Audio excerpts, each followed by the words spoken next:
Chapter 3, Scales and Sparks. Caer Ardent had once been a fortress of fire. Its towers rose from the cliffs like the ribs of a long-dead dragon, built from black volcanic stone that still shimmered faintly with veins of emberlight.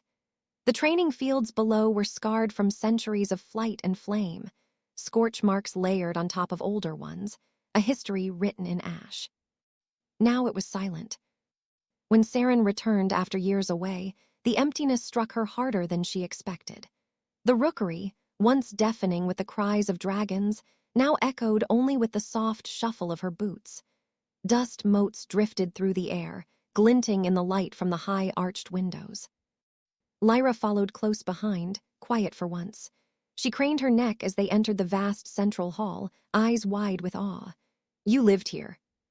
"I survived here," Seren corrected. She tossed her cloak aside and strode toward the open balcony where the wind screamed in from the cliffs. "Living implies it was pleasant." Lyra trailed her gaze across the stone carvings, dragons in flight, human figures bowing beneath them, and above all, a massive mural of a golden dragon circling a woman with her arms raised in flame. "Is that you?" Seren's mouth twitched, almost a smile. "No, that's the first trainer, Alenya, the one who made the first bond. Don't confuse me for a saint." "You both look stubborn enough." Seren shot her a look, but Lyra's grin was unrepentant. There was something infuriating about the way she could speak without fear, as if no amount of legend could frighten her. And yet, it was also strangely grounding, like Lyra hadn't come here to worship, only to understand. They began the first lesson before dawn. Seren stood on the open training plateau, the sea far below them. The wind tasted of salt and smoke. Lyra stood opposite her, wrapped in a too large cloak, hair tangled by the morning breeze. "You'll start with breath," Seren said. "Breath," Lyra blinked. "That's it. If you can't control your breath, you can't control your fire." Lyra frowned but obeyed. She closed her eyes, inhaled slowly, and the air shimmered. A faint red glow flickered along her arms as if her veins carried molten light. "Good," Seren said softly. "Now slower." Lyra tried, and the light flared brighter. "Slower," Seren repeated, her tone sharpening. "I am," Lyra's voice broke as a spark leapt from her fingertips, sizzling through the air. She gasped and stumbled back. The spark hit the ground and exploded into a shower of flame. Ashwing roared from his perch above, wings spreading wide in alarm. Seren's hand shot out quick as lightning, and the fire folded inward, collapsing in on itself with a hiss. Smoke curled around her arm, harmless. When it cleared, her sleeve was singed and her expression unreadable. Lyra's eyes were wide. Did I hurt you?" Seren's voice was calm but low. "No, but you could have." "I'm sorry," Lyra said, breath trembling. "I didn't mean to." "I know," Seren cut in, turning away. "That's the problem." The words hung between them, not cruel, just heavy with truth. Lyra lowered her head, biting her lip. Seren walked to the cliff's edge, gazing out over the ocean. For a moment, her face softened in the dim light, the hard lines of command easing into weariness. "You can't think your way through it," she said at last. "You have to feel the fire but not let it own you." Lyra looked up. "And how do I do that?" "You don't, you learn." Seren turned to face her. "Over time." Lyra gave a small, crooked smile. "You mean if I survive the lessons?" Seren's answering look was almost fond. "That would help." The next days were a blur of exhaustion and emberlight. Seren trained her relentlessly, from dawn until the stars burned overhead. Lyra learned to feel the pulse of dragons through the ground, to read the wind's language, to hold her flame without letting it spill. And when she failed, Seren was there, silent, steady, unyielding. Sometimes Lyra caught glimpses of something in her teacher's expression, a flicker of memory when she spoke of older bonds, older flights. But Seren never told those stories. They were ghosts, and she refused to feed them. Yet for all her coldness, Seren had small kindnesses she didn't seem to notice herself. The way she always handed Lyra her cloak when the wind turned cold, or the quiet hum she used to calm the dragons after training. Lyra noticed. She noticed everything. One evening, after a day that left her hands blistered and her throat raw from shouting the names of dragons, Lyra found Seren in the stables, tending to Ashwing's talons. The older woman didn't look up when she entered. "If you've come to complain, wait until morning." "I wasn't going to complain," Lyra said, leaning against the doorway. "I was going to thank you." That earned her a glance. Seren's eyes, gray and sharp, softened slightly in the lamplight. "Thank me. You've been bruised, burned, and nearly eaten. I haven't exactly been kind." "You've been honest," Lyra said simply. "That's rarer." Seren let out a quiet huff, not quite laughter, but close. "Careful. That kind of talk will make people think you like me." Lyra smiled. "Maybe I do." The silence that followed was fragile as glass. Seren looked away first, her hand pausing mid-motion along the dragon's scales. "Go get some rest," she said quietly. Lyra didn't move. "You don't sleep much, do you?" "No." "Why?" Seren's answer was barely a whisper. "Dreams." The word hung in the air, heavy, brittle, full of something Lyra didn't yet understand. She stepped closer, her voice soft. "You don't have to carry it alone, you know." Seren's head lifted, eyes sharp again, a wall rebuilt in an instant. "Go," she said, but her tone lacked its usual iron. Lyra lingered, then nodded. "Good night, Seren." When she left, the Dragon Master sat in silence. The only sound was Ashwing's deep, steady breathing. Seren reached up, brushing her thumb against the faint scorch on her sleeve where Lyra's flame had touched her days before. It hadn't faded completely, a mark, small but warm, like a heartbeat under her skin. For the first time in years, Seren didn't feel entirely alone. That night, as the moon climbed high over Caer Ardent, a shadow passed across the sky. Far beyond the fortress walls, a dark shape moved among the clouds, wings vast and silent, eyes glowing like molten gold. The same dragon that had watched from the valley now circled the cliffs, unseen.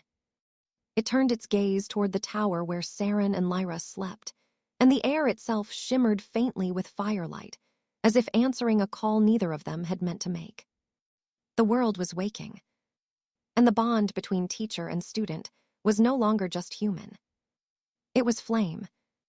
And flame, once kindled, never stayed contained for long. Chapter 4, The Fire Beneath. The first rule of dragon training was silence. Not the comfortable kind that came with trust, but the sharp, wary quiet that hummed before a storm. Seren walked ahead through the canyon trail, her boots grinding against blackened stone. Behind her, Lyra stumbled to keep up, all restless energy and unspoken questions. The air smelled of ash and salt. Smoke curled from the cracks in the earth, faint and rhythmic, like breathing. "Keep your voice low," Seren said without turning. "They hear more than they see." Lyra's footsteps faltered. "They, you mean the dragons?" "No," Seren murmured, glancing toward the cliffs. "The echoes of them." The canyon was a graveyard of dragons. Once the ember cliffs had rung with their roars, now only the wind answered. But Seren knew better than to think them gone. The world had grown too quiet, and quiet always meant waiting. She stopped at the edge of a ledge and gestured for Lyra to join her. Below lay the remnants of the training arena, scorched rings, molten scars, and the faint shimmer of scales buried beneath the stone. "This is where we begin," Seren said. Lyra's breath caught. "Here, there's nothing left." "That's what you see," Seren replied. "That's not what they feel." She knelt, pressing her palm against the ground. Heat pulsed faintly from beneath the surface, a heartbeat deep within the earth. It thrummed through her veins, stirring old instincts she'd buried years ago. The mark on her wrist, the faint outline of wings, glowed softly in response. Lyra watched, eyes wide, lips parting to speak but unable to find the words. Seren withdrew her hand and stood, brushing off the ash. "Your connection to them is different. Stronger, Raw. You don't command dragons, Lyra. You listen to them. That's why they called for you." Lyra frowned. "Called for me." Seren's gaze flicked toward her. "Don't pretend you haven't heard it. The pull in your chest, the heat in your palms, the dreams. The younger woman froze. How did you? I've seen it before, Seren's voice softened. Once long ago. The silence stretched. Lyra's jaw tensed, and she looked away toward the cliffs, where the wind hissed through the cracks like a whisper. I thought I was going mad, she said quietly. There's a voice. It doesn't speak in words, but I feel it. It hurts to ignore it. Seren studied her, the trembling hands, the uncertainty, the flicker of gold beginning to glow in her irises. The dragons had chosen her, there was no doubt. But choice was a cruel thing in this world. Pain is part of the bond, Seren said. What they give, they also take. And you still want me to learn. Lyra's tone was sharp, almost accusing. Seren's eyes darkened. You don't have a choice. None of us do. Lightning split the clouds above them. For an instant, the sky blazed red, and the outline of something vast moved behind the storm. Lyra gasped, hand instinctively reaching toward the heavens. A roar answered, distant, ancient, and alive. The ground shuddered. Stones rolled from the cliffside, and Seren's pulse quickened. That sound, she hadn't heard it in years. It wasn't memory. It was real. She turned sharply to Lyra. Run. Lyra blinked. What's but?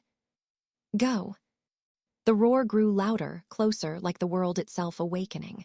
And then, through the fog and fire, something massive emerged from the canyon depths. Black scales, wings that dragged lightning in their wake, eyes like burning suns.